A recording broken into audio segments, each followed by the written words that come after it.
Hi, so this is a poem by Sarah Kay, and it's called If I Should Have a Daughter. If I should have a daughter, instead of Mom, she's gonna call me Point B, because that way she knows that no matter what happens, at least she can find her way to me. And I'm gonna paint the solar system on the backs of her hands, so she has to learn the entire universe before she can say, oh, I know that like the back of my hand.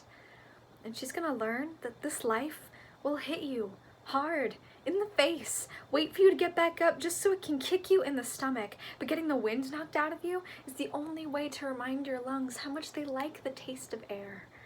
There is hurt here that won't be fixed by band-aids or poetry, so the minute she realizes that Wonder Woman isn't coming, I'll make sure she knows that she doesn't have to wear the cape all by herself, because no matter how wide you stretch your fingers, your hands will always be too small to catch all the pain you want to heal.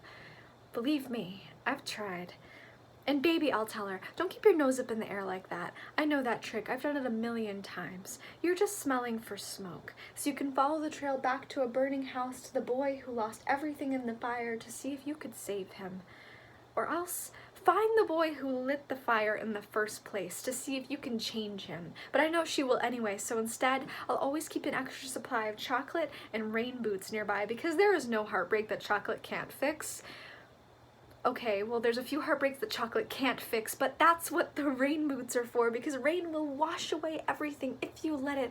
I want her to look at the world through the underside of a glass-bottom boat, to look through a microscope at the galaxies that exist on the pinpoint of a human mind, because that's the way my mom taught me.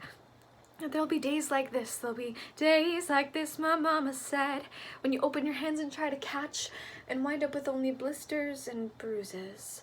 When you step out of the phone booth and try to fly, and the very people you want to save are the ones standing on your cape.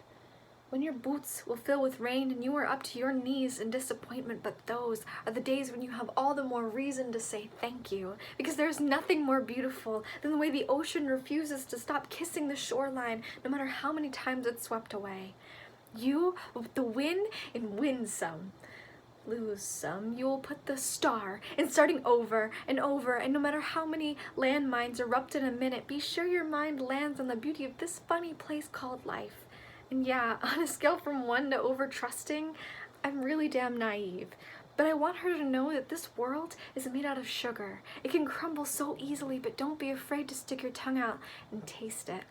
Baby, I'll tell her, remember, your mama is a warrior and your papa is a warrior, and you are the girl with small hands and big eyes who never stops asking for more. Remember that good things come in threes, and so do bad things. And always apologize if you've done something wrong, but never apologize for the way your eyes refuse to stop shining. Your voice may be small, but don't you ever stop singing. And when they finally hand you heartache, when they slip war and hatred under your door, when they offer you handouts on street corners of cynicism and defeat, you tell them that they really ought to meet your mother. Hi, so this is a poem that I wrote that's inspired by a poem by Olivia Gatwood, and this one is called We Are All Immigrants. When I say we are all immigrants, I mean we are all transitioning from what we know to what we have yet to know. This includes the undergrads in their first college lecture, immigrants, ears so young for this new language, their shaking hearts, unsure if this is where they are meant to be, and the long-haul truckers, ash-stained driver's seats, yes, they are also immigrants. Those transcontinental road trips through more unfamiliar cities than familiar ones, like transatlantic lifeboats through angry waters and angrier cities, all just looking for a place called home. I can't forget to mention the tides, for they are immigrants too. With their unsettled foundations, always asking where their roots have been, something calls them to move that way that they do, like wherever they've been can't host them any longer, but they keep coming. And oh, the butterflies and the snakes, how they shed their past to feel the sun again in a new land.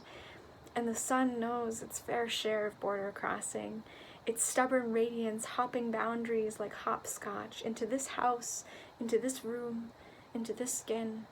By nature, it always moves in one direction without looking back. By the time today is over, it will have assimilated to the center of the earth. And where could the planets have learned to fall forever, move with such ferocious ambition, graceful and expanding? Where would our teachers have learned to step into a new generation of work every day? Every year, they wade waist deep into young fashion and tortured eyebrows on worry-written faces. They are immigrants in a sea of unsure immigrants, like transatlantic lifeboats. How they are in an abundance of hope for this new future, because they have to be, because there's so much there. We've all tasted unwelcome and stayed anyway. I mean, we are always unsure of where we are meant to be. We've all clawed our ways to somewhere we've never seen before just to taste the thought of opportunity. We've all taught ourselves resilience. We've all heard the snap of bootstraps. We've all felt the sting on our ankles. I mean, no matter what language you speak, I love you sounds the same from inside the womb. Of course, newborns are immigrants too, leaving their family homes to seek new opportunity, their own language morphing into the new. And then there are the immigrants, the real immigrants. The English pieced together on napkins, Rubik's Cube of tongues, immigrants. The flavor of home always caught in their teeth. They float down the grocery store aisle, shopping cart digging new lines in their hands. This new world always wants to print its mark on these people. But they've learned to just keep walking. Just keep walking. Our truest, most raw, most exposed professors. Let them teach us their recipes and sew us with their color palettes. Let their walk, let their tongues, let their hands remind us of everything we have to be hopeful for. How we have so much more we have yet to know.